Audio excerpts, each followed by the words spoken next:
received this in advance of the meeting, so could you, Mr. Walston, just read through? You don't have both of these, Rachel? No. 6171 and 6159? No. This is in the agenda, I think. Am I mistaken? It was you had It to should be click on here. the link in the agenda, the blue link. Mm-hmm. Yeah, I think Kara shared this with I didn't share it directly. I think Kara Pompano shared it with everyone. She emailed us revised agenda on Tuesday. And the policies were linked on there. Right. So, yeah. Oh, I see. Yeah. Made me nervous there. I didn't think to click on the link. Oh, okay. That was my mistake. Yeah, because I did it right after we talked, Rachel, yesterday. Okay, Well, I see. I asked Kara to do it, I should say. And I apologize. I was coming from it that you had already read the policy. If I was moving My quickly, I'm apologies. sorry for that. It's pretty straightforward. It's okay. Yeah, yes. No, I see it in its entirety now. Yep. I feel better about that. And so the appropriate language would read, Kelly, if I'm hearing you correctly, it was between the ages of, and so this needs to be replaced with in accordance with. Okay. That is correct. And wherever it says that. Throughout in every paragraph except for so in the second paragraph, the third paragraph, and then the last paragraph would have to be changed. And I'm happy to go in and tweak the wording to that. I just wanted to make sure that everyone was okay before I did that. Yeah. Okay.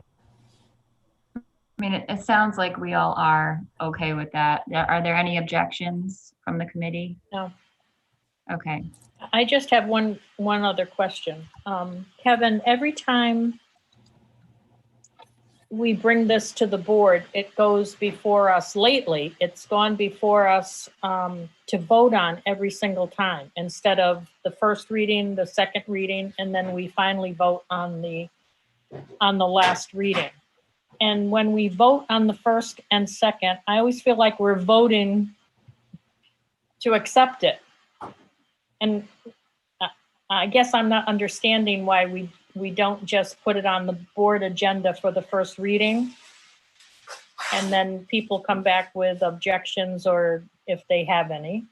And then it goes on for the second reading and everybody comes back with objections if they have any. And then it goes before the board in its final stages for a final vote. So why are we changing that? I'm not sure what we changed. We changed it to we vote on it every single time. The first reading, the second reading, and the third reading. And I always feel like we're voting to accept it on the first and second reading. I think we're accepting the first reading as a first reading. Right, but not as a vote to approve it. It was just like, right. But it was never that way. No, we didn't do it that way, no. But as long as we're understanding that, I don't know, I just feel like I'm voting to accept it. That's all, because it's never really clear that we're accepting the first reading. In my head. Could be just my head. Well, I don't remember the discussion, but I do remember a board meeting. Kathy, actually, I think you raised this question. Yeah. I don't remember how it was resolved in the meeting It wasn't. I don't even think it was answered. Okay. It's just a question. I don't know whether it's something new that came down that we have to vote on every single reading.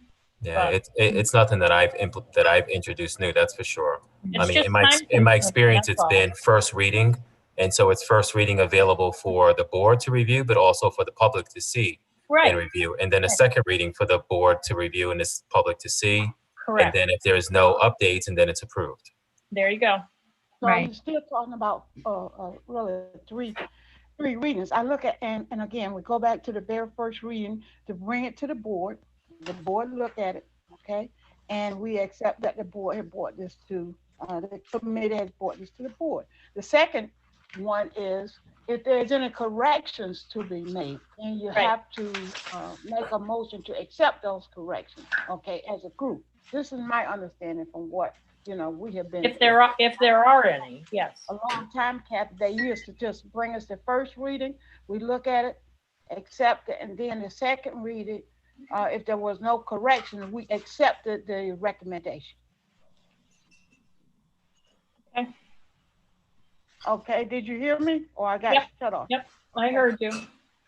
Yeah, that's my understanding as well. And I can go back and look at the bylaws and, review that again, just to make sure. I think it's actually, we only need two readings, but I'll confirm and see what our bylaws say. It's 2 readings and then you accept on the third time. Yeah. Okay. But if you really think about it, if there's any correction that has to be made, you have to accept that at that second reading in order for it to come into the third reading where the full board accept the corrections. Okay, we'll get it cleared up. Okay, thank you. Okay. Okay, so Kelly and we will make these updates as discussed. And I put some comments in these 2 areas for right now. So these sentences will be replaced in accordance with state law. I would And put state and federal, Kevin. Yeah. state and federal, okay, Yeah, both. We have to follow both. okay. And it's stated again in the last paragraph. Thank you. I have my hard copy that I've wrote all over as well, so I will bring that when we do it. Okay. Okay, so are the committee members okay to bring this recommended version of this policy to the full board? Yeah. Yes, Yes. yes. Any objections? Okay, so it passes. It will be on the agenda for our next meeting. Okay, thank you. The next one. And so the next policy is 6159. This is individualized instruction, and there are actually 2 policies for consideration. Kel, you want to start off with which one you want to recommend, and it's up to you how you want to handle it. Sorry. That's okay. Thank you, Kevin. So you'll see the first section is on instruction, and then the second section is on referral. So I am going to recommend that you scroll down a little bit to the another version of the policy. And the reason for that is the individualized educational program, the instructional piece. This reiterates what we talked about in the last policy, that the school district shall comply with all state and federal laws concerning the provision of free and appropriate public education to students with disabilities. This summarizes the previous policy that we just talked about that outlines the eligibility. So I think you can just move right into the referral process, which is really the intent of additional information in this policy. So I would recommend that because we just went through the previous policy, and you'll find the first recommendation in the 2 paragraphs above are very similar to what we just talked about in policy 6171, that I think we can briefly summarize and then move into the next section, which is on the referral process. And again, the same recommendations here, rather than listing out the age 3 to 22. So now I'm in the first paragraph related to referral. I think it's the 4th line down, that we use the same language in accordance with state and federal law. And that, Kelly, excuse me, could you make the lettering a little bit bigger for my old eyes, please? Absolutely. Thank you. Oh, boy. Not a problem. so I don't know if there's question. I can explain kind of the rationale behind this policy. This is letting families know that we are here to provide evaluations for students that are suspected of having disabilities. And again, those ages right now would be between the age of 3 and up to the 22nd birthday for certain students that were deemed eligible. And this talks about the process in which families are entitled to go through if they suspect their student or their child, I'm sorry, of having a disability. It then reiterates that students remain eligible once found up until either they graduate or potentially up until the 22nd birthday. And again, that is determined by the planning and placement team or PPT process. And because, as we discussed in the previous policy, that we know that that is going through the Second Circuit Court of Appeals right now, that decision, that could change. And so I think it's best to just use the state and federal law as in accordance with state and federal law for the ages of student eligibility. In the event that that changes, it would protect us and indicate to the public that we follow all state and federal guidance. So Kelly, any piece of the first version or just the second? I am just recommending the second. Thank you. Kelly, it's Joe. Just Yes. correct me if I'm wrong. We're required to do all of this stuff anyway, whether we had a policy or not, because this is just basically setting out federal and state law anyway, right? Correct. And so the legal guidance on this is because we're required to do it anyways, less is more when it comes to this, and just reference your state and federal laws. Yep. It's always safest to do that. I didn't The more need to you tell say, you the that. harder. No, but the more you say, the more places you have where somebody can take issue with what you've said. Correct. And because we know there's the potential for this particular guidance to change, I just think it's best and most advisable to do this. I didn't know, Rachel, you had asked previously if I was recommending anything from the first recommended policy. Was there anything in the prior two paragraphs that you thought wasn't covered in the previous policy or later in this one? No, I just for clarity. Okay. Are there any questions from committee members? Okay.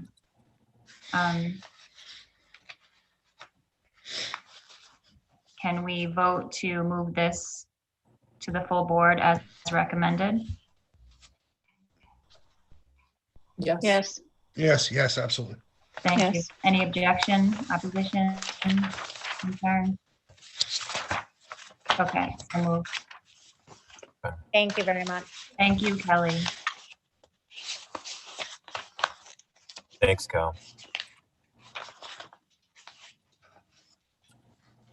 So the next policy, just going back to the agenda, is policy 1312, community relations and appeals. And this brings us to here. It is, so I just want, I'm sorry, let me first just make the board aware. We had a case a few years ago, an Office of Civil Rights case with the district. And one of the potential resolutions of that case, we had a family who looked to make a complaint about our extended learning program. And what we learned after the investigation, they didn't have a formal way. Their argument was they didn't have a formal way to file their complaint. As a resolution to the complainant. We agreed that we would have the board adopt a policy where our families can formally make appeals if they have an issue or concern with one of our staff members or employees in a district. And so community relations policy 1312 allows for that, provides that opportunity. And although this was not required as a condition of that agreement, there's also another opportunity for families to file a formal complaint with the superintendent regarding any board policies as well. So I want to share those two for the board's consideration. So this is the first one. It's pretty straightforward. For those of you who have seen it for the first time, the board encourages parents and Danbury families to express their concerns with the Danbury school system or its employees to the appropriate administrative personnel when motivated by a sincere desire to improve the quality of Danbury Public Schools educational program. Complainants should first present concerns regarding board employee performance directly to the employee involved. in an event to resolve the matter with the employee directly. However, complainants not satisfied with the employee's response to their concerns may also feel free to communicate such concerns directly to the employee's immediate supervisor by completing and filing Form 1312, which I'll show you momentarily, Citizen or Family Concern Reporting Form. In emergency situations when complainants have a concern that impacts on the current safety or integrity of Danbury Public Schools or its students and staff, complainants may address such concerns immediately and directly with the appropriate administrators and or the superintendent of schools without regard to the prior procedures. When a complainant appropriately raises a concern with an administrator, the administrator will take the steps that he or she deems appropriate to investigate and to resolve the situation and to refer to it to the appropriate level of such investigation or resolution. Failure to do so will be considered a violation of this policy. It could result in an appropriate disciplinary action. Here are some legal references, and then underneath, sorry, let me scroll down a little bit faster. And here's the form that will be made available for our families. And I'll have to speak to Kara P. and Gina and figure out where this can go on the district website so it's available for families. So straightforward form available, made available by CABE.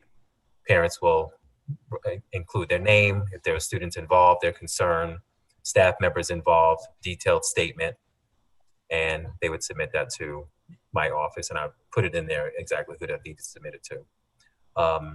So I just thought I'd start there for some reaction. Rachel, would you prefer that I walk you through the next policy now and just talk about both? You want to do one at a time? I think so. It's short and sweet. Okay. And so the next one after the form, and this is pretty straightforward, complaints about board policies should be directed to the superintendent of schools. Complaints shall be in writing and signed, stating the specific objections to the policies. The superintendent shall review any complaint and conduct whatever study or investigation he or she deems appropriate. The superintendent shall then submit the complaint and his and her recommendation to the board. The board may review the policy, amend or refer the policy for review if necessary, or repeal the policy if appropriate, and notify the complainant of the action taken. And then that's the end, kind of short and sweet. But again, they could use the same form to record their concerns in this, and here would be the procedure for that process. Are there any questions from committee members? Yeah, I got quickly, Kevin. The first policy, the 0.1 policy, as opposed to 0.2. We don't have. Do we not currently have anything like this in place? Do we not currently have a policy about complaints? So, Joe, we had a policy about complaints, but according to CABE, we didn't have this one. And when we were looking at this policy, we felt like this one was most appropriate to meet the needs of the complaint that was filed with us. My main concern is just, are we inviting them by way of this policy? Are we making it? Are we inviting complaints? Right. That's just my only question. And I understand that, and I appreciate the concern too. And just one thing on the second part of this, the second piece. The superintendent reviews the complaint and the policy and makes a recommendation to the board. The last sentence, the board may then review the policy, amend or refer the policy for review if necessary, repeal the policy if appropriate. The board may also do nothing. I think we need to clarify in there that the board doesn't have to do anything. Because the board establishes, the superintendent may recommend not doing anything. The superintendent may recommend changing the policy, and we may say no. I don't know. I'm not wedded to any particular language in there on how we do that. It may just be something as simple as the board may then review the complaint and the policy, and then either retain the policy or amend the policy or whatever. I'm not sure I'm wedded to the language. I can play with it a little bit and email it to you after the meeting. Okay. Or email it to the members and email it to you after the meeting if you want. But that was just my thought there, is we don't have to do anything at all. And I think we may want to make that clear here. I mean, it doesn't say we have to here, or it doesn't say we don't have to or anything, but we should make it clear that we don't, just so it's not ambiguous. This way nobody screams and yells that we don't change something. That was it. Thanks. Okay. Thank you. Thank you, Rachel. Sure. Thank you, Joe. Just wondering if we could clear it up tonight, though. So, I mean, it does say if necessary and if appropriate, and notify the complainant of the action or inaction taken. I'm not. Yeah. Doesn't sound good. I was just going to say if nothing is, if the board does not feel any action is required, they are not required to do so, or is appropriate, you could add a sentence. I wonder if you could play with the language a little more simply, though, and just say the board may then review the policy, amend or refer the policy for review if, if so determined, in other words, sort of leaving it under the jurisdiction of the board to make that assessment. I'm sorry, are you saying determined period? If so determined, period, yeah.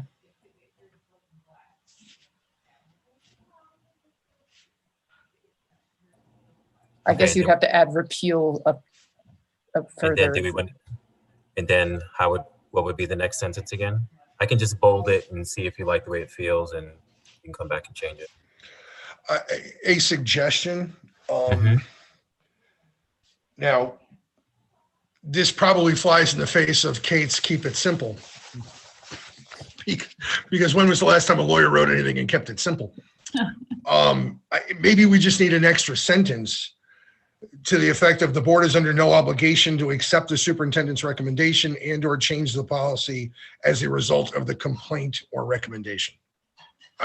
That may be more than we want. That may be more than we want. The board is of no obligation to change the policy. The board is under no obligation to accept the superintendent's recommendation and or change any policy as a result of a complaint or recommendation. And I'm not wedded to that. Please wordsmith that to death, guys. That may be overly lawyering. It's been known to happen,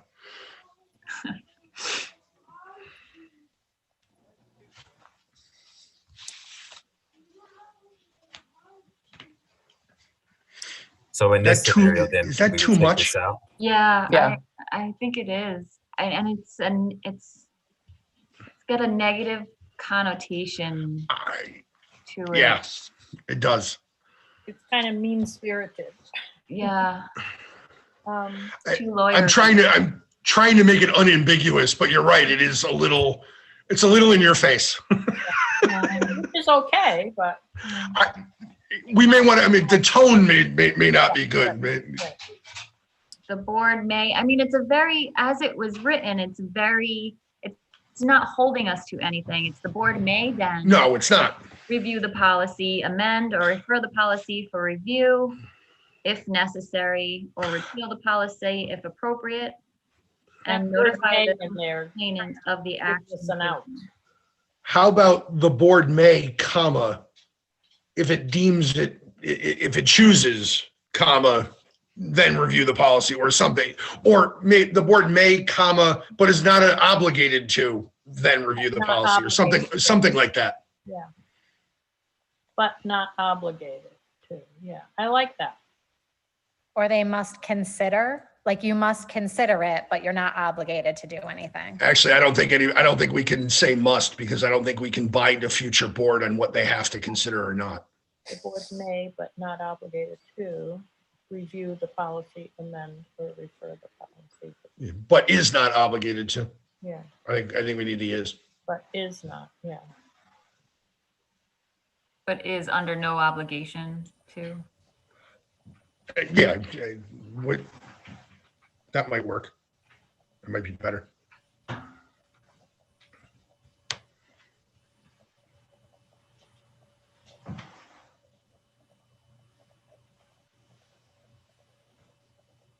Thank you for playing Scrivener, Kevin. It's not a problem. Kevin, can I just make one suggestion? Yes. You stated here that it must be signed. I just think you need to put a signature line on that form so that people can sign it. Okay.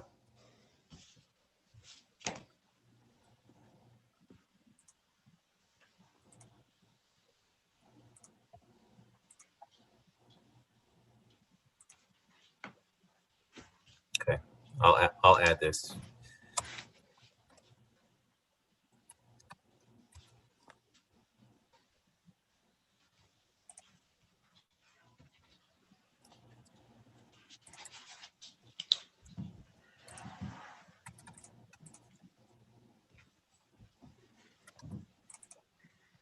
And a date. Yes, good idea.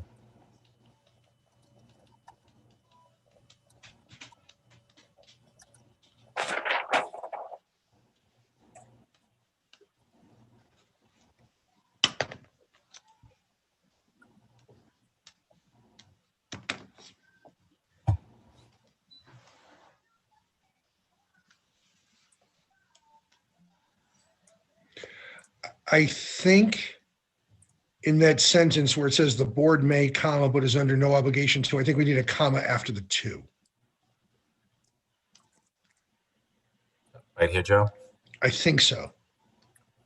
Does that read better? Yes. Mhm. I think so. I think, yeah, I think that works. Okay. Okay. And that's not as in your face. and Kevin, when we spoke, you said you had looked around at what other districts had, and there were some similar to this floating around. Right. So this one was actually similar to one in Ellington. For some reason, that one came up a few times when I was looking up policies on appeals, and and so I had, certainly used those. But this is straight from Cape. But Ellington, for some reason, is one that came up a few times when I continued to try to Google and do a couple of searches for the 1312. But there were a couple of districts that had both 1312 and 1312.2. Were they similar? Yes. Yes, they pretty much adopted the language from Cape. They did. Okay, so I will go back here. And if it's okay, I'll just say that we'll go to item number, I'm sorry, Rachel, did you need to speak to 1312? Are committee members comfortable with bringing this to the full board? Can I have a vote? Yes. Yes. Any obligations? I mean, obligation. Opposition? Joe said we're not obligated. Oh, that word on my brain.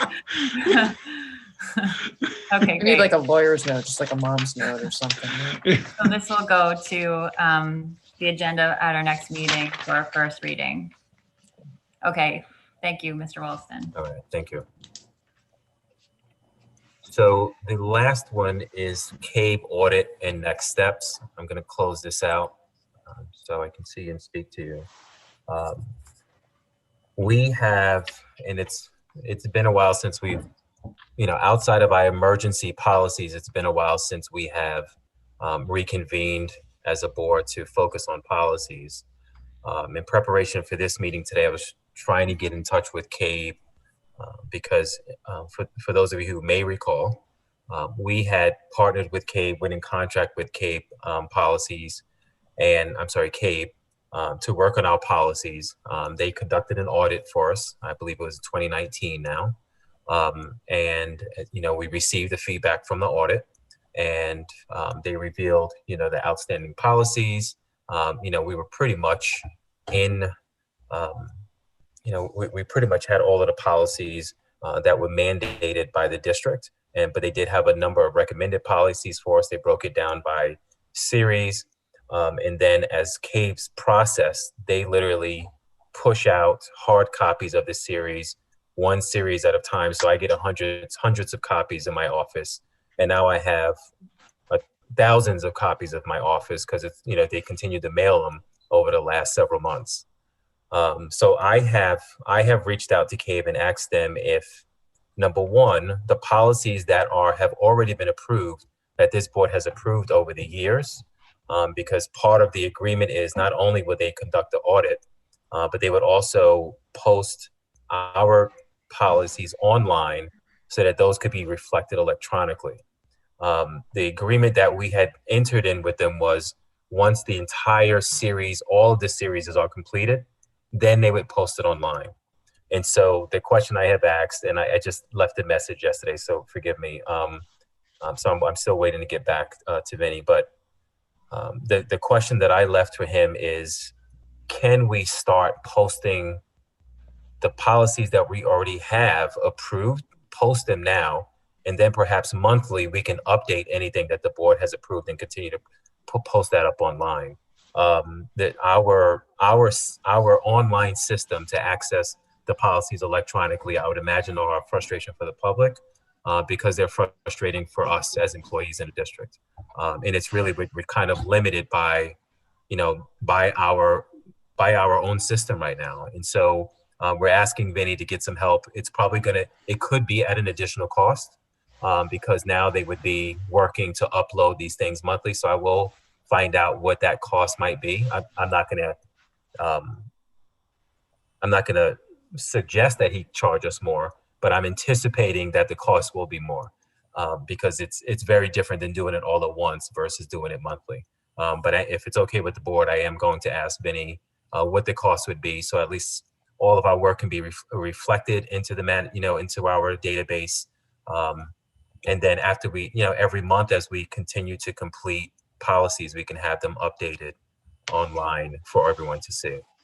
I also need to get some feedback from the board, and Rachel and Kathy, Ms. Cooper.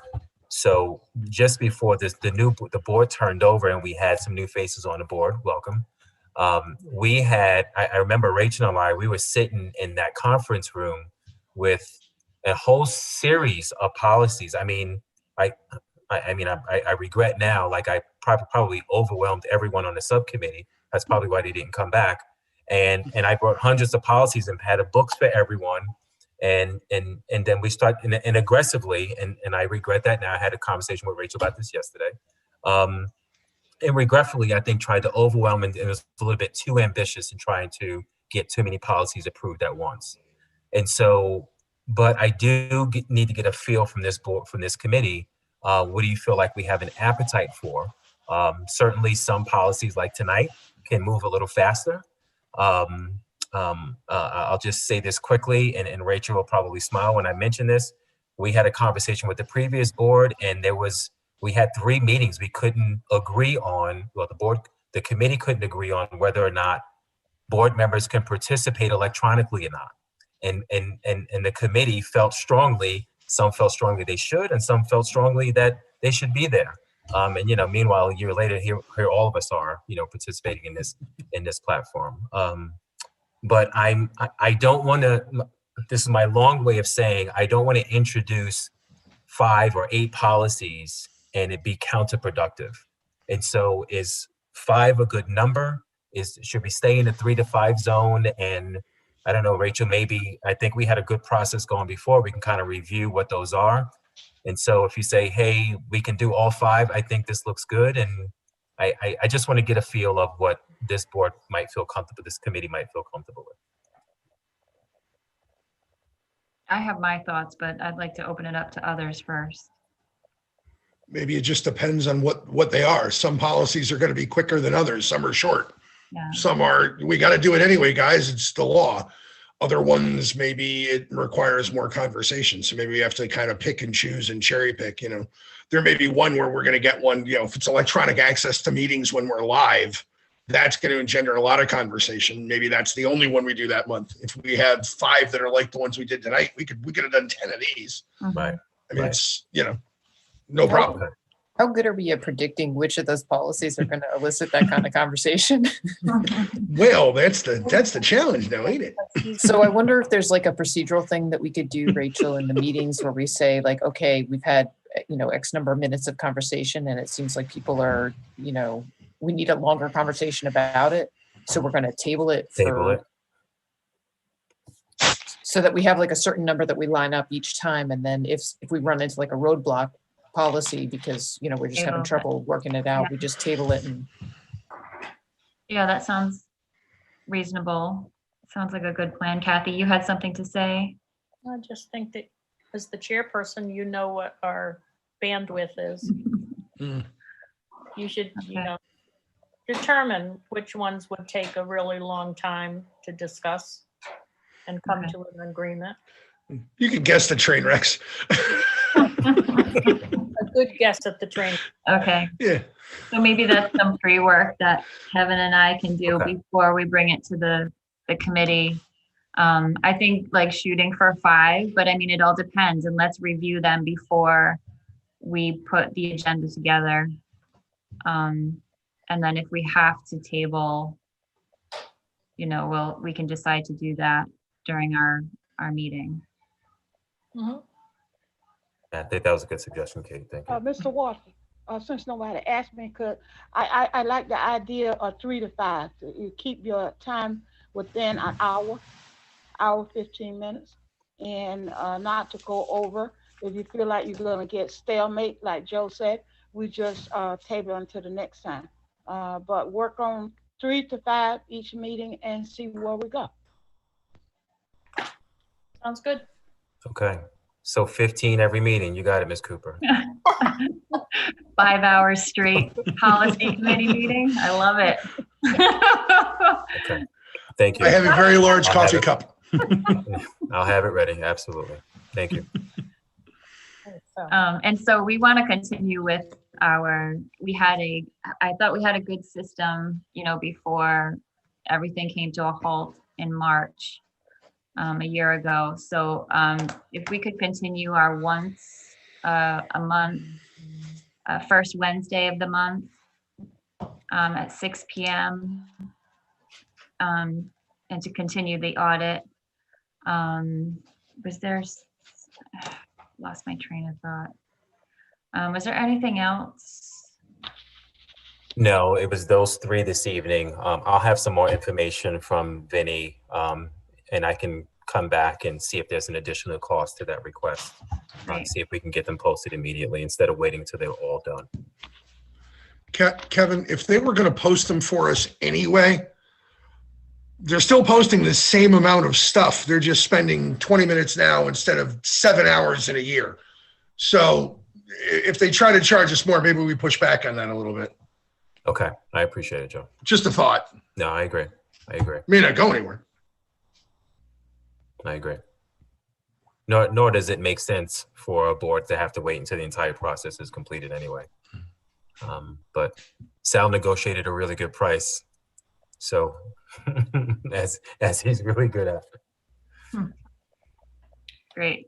Yeah, that'd be nice to have them online. It's our antiquated system is, you know, frustrating for board members as well. And when I first came on the board, I was given a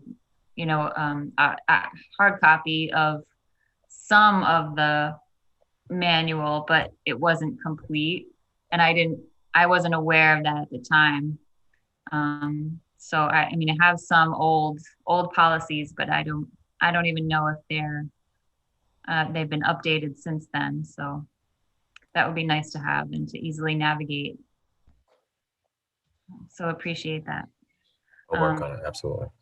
Anything else from committee members or Mr. Walson, Ms. Stritches? That's it for me. Okay. Motion to adjourn. So moved. A second. Aye. All in Catherine. favor? Catherine. Aye. Me. All Aye. right. Now 6:49. Thank you, everyone. Good night, everybody. Cooper. Thank you. Thank you. Thank you, Kelly. Thank you, Rachel. Have a good night, everyone. Have a good night, Thanks, Ms. Cooper. Thank you. Bye-bye.